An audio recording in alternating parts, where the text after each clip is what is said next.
সুন্দর সুন্দর রমণী হুরেরা দাঁড়ায় আছে, তাদের চেহারা এমন সুন্দর, কেমন সুন্দর বলবো, কেমন সুন্দর হবে হুর বলবো, যাদেরকে কোনোদিন দুনিয়ার চোখ দেখে নাই। হুরদের শরীর হবে এমন নরম, কেমন নরম, ডিম ভাঙলে ডিমের কুসুমটা ধরছেন কোনোদিন হাত দিয়া, হলুদ অংশটা, ডিম ভাঙলে ডিমের হলুদ অংশ কুসুমটা যেমন নরম, হুরদের শরীরগুলো হবে এমন নরম। হুররা এত সুন্দরী হবে, তাদের হাড্ডির ভিতরে যে মগজ আছে সেই মগজ পর্যন্ত দেখা যাবে। সুবহানাল্লাহ। হুরদের দাঁতের আলোতে পুরা পৃথিবী আলোকিত হয়ে যাবে। হুরদের চুলগুলো থাকবে গোল্ড কালারের। ফর এক্সাম্পল, মেয়েরা দেখবেন গোল্ড কালার করে চুলে, করে কি করে না? কেন করে? কালো চুলের ভিতরে একটু গোল্ড কালার করলে দেখতে ভালো লাগে, ঠিক কিনা বলেন? জান্নাতীদের চুলগুলো থাকবে স্বর্ণের মতো চিকচিক করবে। আল্লাহ তাআলা এক একজন বান্দাকে কম হলেও 70টা হুর দিবে। হুরগুলো ডাকবে, আসো আমার কাছে, আসো আমার কাছে, আসো এই ঘরে, আসো ওই ঘরে আসো। কেমন লাগবে? কেমন? এই সলিমুদ্দিরা কথা কয় না, কেমন লাগবে? 70 জনে ডাকবে, 70 জনে কোন হুজুর দুনিয়াতে একটা করছি, আরো তো একটা করতে মন চায়, কিন্তু বইয়ের ডরে মুখ খোলে না, ঠিক কিনা বলেন? বিয়ে একটা করছেন, আর একটা করতে মন চায়, বুক ফাটে তো মুখ কথা কয়। যে কয় যে হুজুর বিয়ে আমি একটা করছি আর করতে মন চায় না, তাইলে বুঝবো এটা 1 নাম্বার পুরুষ না, ঠিক কিনা বলেন? আর যে একটা করার পরে বলবে আমার আরো একটা করতে মন চায়, আরো একটা, আরো একটা, কয়টা পর্যন্ত জায়েজ আছে? জোরে বলেন। মা বোনেরা, আপনারা আমার বিরোধিতা করেন না যে হুজুরে কি কোন, আপনাকে 4টার দরকার নেই, একটাই করেন। কিন্তু যদি আল্লাহর রাসূল বলছেন 4টা জায়েজ আছে, ঠিক আছে, কিন্তু যদি তুমি একটা নিয়েই সন্তুষ্ট থাকো, তাকে পরিপূর্ণ দেওয়ার পরে যদি প্রয়োজন ইনসাফ করতে পারো তাইলে করবা, এছাড়া না। আল্লাহর নবী বলেন 70টা করে হুর দেওয়া হবে। 70টা হুর, এক এক হুর ডাকবে, আসো আমার ঘরে, আসো আমার ঘরে আসো। মা বোনেরা আবার মনে করেন ওই জায়গায় হিংসা করবেন, ওখানে হিংসার কোনো সুযোগ নাই। হিংসা অহংকার সব দুনিয়াতে, জান্নাতে কোনো হিংসা অহংকার। এক একজন পুরুষ হয়ে যাবে 25 বছরের যুবক। কত বছরের? এবার 25 বছরের সাথে কয় বছর মিলে? 18 বছর। জান্নাতের হুর গুলো থাকবে 18 বছরের। এক একজনের চেহারা এমন সুন্দর, আল্লাহু আকবার, এমন সুন্দর, এমন সুন্দর চোখগুলো, এমন সুন্দর চোখগুলো, এত সুন্দর চেহারাটা, এত সুন্দর, মানুষ পাগল হয়ে যাবে। আল্লাহর নবী বলেন একটা হুর যদি জান্নাতে আয়েশা শুধু উকি মারতো, তার দাঁতের আলোতে সারা পৃথিবী আলোকিত হয়ে যেত। এত সুন্দর। এই হুর কারা পাবে? যারা দুনিয়াতে বেশি বেশি গাঞ্জা খাবে, ফেন্সিডিল খাবে, মদ খাবে, মমতাজের গান শুনবে, পিটায় লাল করে ফেলাইবে, ঠিক কিনা বলে? এই হুর কারা পাবে? যারা তাহাজ্জুদের নামাজ পড়বে, ফজরের নামাজ পড়বে, এশারের নামাজ পড়বে, শীতের ভিতরে ঠান্ডা পানি দিয়ে ওযু করে, যারা সকাল সন্ধ্যা কোরআন পড়ে, কোনো গুনাহ করে না, কোনো বেগানা মহিলার দিকে তাকায় না, সিগারেট খাইতে মন চায় খায় না, ঠিক কিনা বলেন? বন্ধু বান্ধবের সাথে খারাপ আড্ডায় যায় না, ঠিক কিনা বলেন? আজান দিলে সবার আগে আগে মসজিদে চলে আসে না? আর যারা গাঞ্জার পোটলা নিয়ে দূরে, গাঞ্জটিরা তো দুনিয়াও বরবাদ, আখেরাতও বরবাদ। গাঞ্জা বানাইতে বানাইতে আঙ্গুল কাটলি, কথা বলে না? এই গাঞ্জটিরা, ফেন্সিডিল খররা, ইয়াবা খররা, হারাম খররা, শুনে রাখ, তোকে দুনিয়াও শেষ। খাসিরাত দুনিয়া ওয়াল আখিরাত। না দুনিয়া পালি না আখিরাত পালি, ঠিক কিনা বলেন? যদি আখিরাত পাইতে চান দুনিয়াকে ছেড়ে দেন, ঠিক কিনা বলেন? 5 ওয়াক্ত নামাজ আজ থেকেই ধরেন, ঠিক কিনা বলেন? এবার যখন কোরআন তাকে জান্নাতে ঢুকায় দিবে, এবার জান্নাতে ঢুকায় দেওয়ার বলবে, দোস্ত তুমি না থাকলে তো আমার অবস্থা খারাপ হয়ে গেছিল, কবরে ঢুইকাই দেখি অন্ধকার, কিছু দেখা যায় না, তুমি আইসা কোরআনটাকে আলোকিত, কবরটাকে আলোকিত করলা, তুমি তো জাহান্নামের আগুন থেকে বাঁচাইলা, মিজানের পাল্লা থেকে বাঁচাইলা, তুমি তো আমাকে পুলসিরাতের পুল পার করে জান্নাতে ঢুকাইলা। কি তোমার পরিচয়? কোথায় তোমার বাড়ি? কোথায় তোমার ঘর?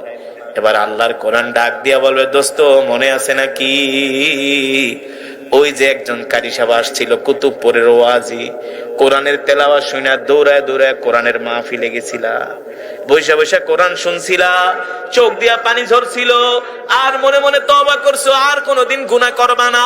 সেই দিন থেকে তুমি হেদায়েত প্রাপ্ত হয়ে গেছো। সেই দিন থেকে আর কোনোদিন নামাজ ছেড়ে দাও নাই, রোজা ছেড়ে দাও নাই, কোরআন ছেড়ে দাও নাই, জিকির ছেড়ে দাও নাই। এই চোখ দিয়া কোনোদিন হারাম জিনিস দেখো নাই, একটা আদনা থেকে আদনা গুনাহ করো নাই। ও বন্ধু, সকাল সন্ধ্যা তুমি আমাকে তেলাওয়াত করতা, হাফেজ সাহেবদের পিছনে রমজানে দাঁড়ায় দাঁড়ায় কোরআন শুনতা। এই দুনিয়াতে তোমার অনেক খারাপ কাজ করতে মনে চেয়েছে, আল্লাহর কোরআনের ভয়ে করো নাই, আল্লাহর ভয়ে করো নাই। আজকে আমি কোরআন, তুমি দুনিয়াতে আমাকে ভালোবাসছো, তুমি আমাকে ভালোবাসছো দেখে আজকে কবরে আমি তোমাকে ভালোবেসে জান্নাত পর্যন্ত পৌঁছে দিয়ে গেলাম। থাকো, কি করো? থাকো। মাঝে মাঝে আমরা বিদেশ যাই, গেলে নতুন দেশে গেলে এয়ারপোর্ট থেকে কিছুই চিনি না, নতুন দেশ না, কিচ্ছু চিনি না। যখন একটা বাংলাদেশি পাই, আইসা, হুজুর আসসালামু আলাইকুম, ভালো আছেন? হুজুর দেশের থেকে আসছেন? হ্যাঁ। হুজুর কয়দিন থাকবেন? কই যাবেন? কই ভাই কিছু চিনি না, এই যে এই ঠিকানায় যাবো। তখন বাংলাদেশি পাইলে কো, হুজুর চলেন হোটেলে আপনার আগে খাওয়াই। কি করি? খাওয়াই। এবার বিদেশ গেছি, মালয়েশিয়া এক বাঙালি আমার আইসা পিছন থেকে জড়ায় ধরছে, হুজুর কই যাবেন? আমি বলছি কুয়ালালামপুর। হুজুর আসেন, আমার গাড়ি আপনার জন্য রেডি। আমি কই না, আমি তো যাব আমার মতো করে। না হুজুর, আমি আপনার হোটেল পর্যন্ত পৌঁছাই দিই। তখন কি আনন্দ লাগে, হ্যাঁ? অপরিচিত ঢাকা শহরেই তো 52 বাজার 53 গলি চিনে না অনেকে, গ্রামের থেকে আইলে গোলক দাদায় পড়ে যায়, ঠিক না? তো বিদেশের ব্যাপার, তখন যদি একটা লোক পান পরিচিত, আপনাকে যদি আদর করে, তাহলে কেমন মনে হবে? আর কোনো চিন্তা লাগবে?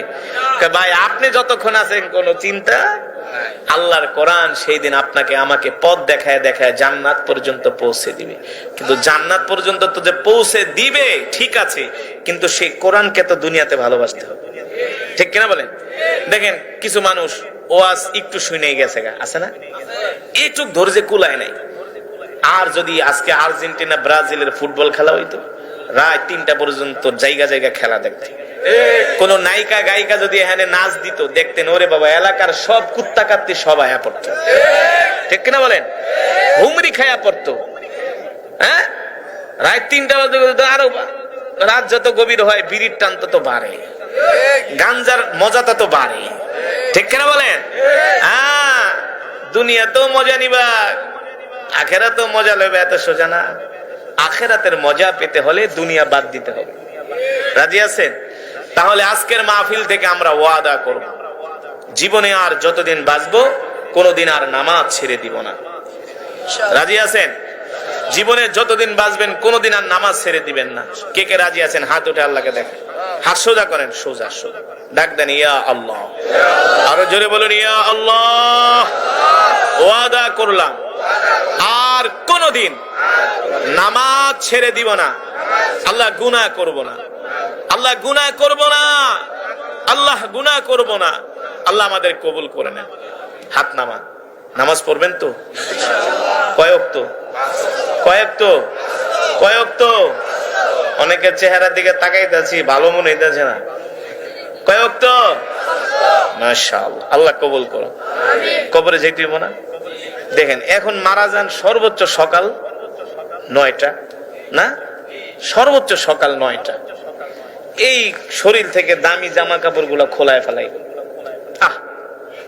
যুবক, তোমার মোটরসাইকেলের মালিক হবে আর একজন, না?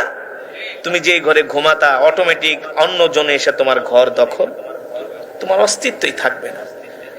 এখন মরে যাবেন, মাইকিং যে করবে সেটাও বলবে অমুকের ছেলে অমুক মারা গেছে। আত্মীয় স্বজন আইসা জিজ্ঞেস করবে না, এই যে মারা গেছে কামাল কোথায়, এটা জিজ্ঞেস করবে। কি বলবে? কি বলবে? লাশটা কোথায়। তার মানে মানুষ মারা যাওয়ার সাথে সাথে তার একটা পরিচয় বিলুপ্ত হয়ে যায়, সেটা হলো নাম। সেটা হলো কি? ইসিম, তার নাম। আল্লাহ রসুল বলেন মানুষ মৃত্যুর সাথে সাথে তার নাম বিলুপ্ত হয়ে যায়, তার নাম আর কেউ।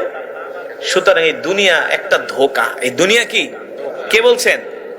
আল্লাহ তাআলা। যুবক, 5টা ওয়াক্ত নামাজ পড়ো, আল্লাহর হুকুম মানো, দাড়িটা রাখো, দেখবা কি মজা লাগে। শান্তি শান্তি, ঠিক কিনা বলেন?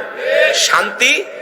আল্লাহ তাআলা আমাদের সকলকে আল্লাহ তাআলার হুকুম মানার 5 ওয়াক্ত নামাজ পড়ার তৌফিক দান করুন। এই মাহফিলকে আল্লাহ কবুল করুন, এলাকাবাসীকে কবুল করুন। এই মজমার এই মাহফিলের যত সওয়াব হয়েছে আল্লাহ তাআলা অত্র এলাকার গোরস্থানে কবরে সকলের কবরের সওয়াব পৌঁছে দিন।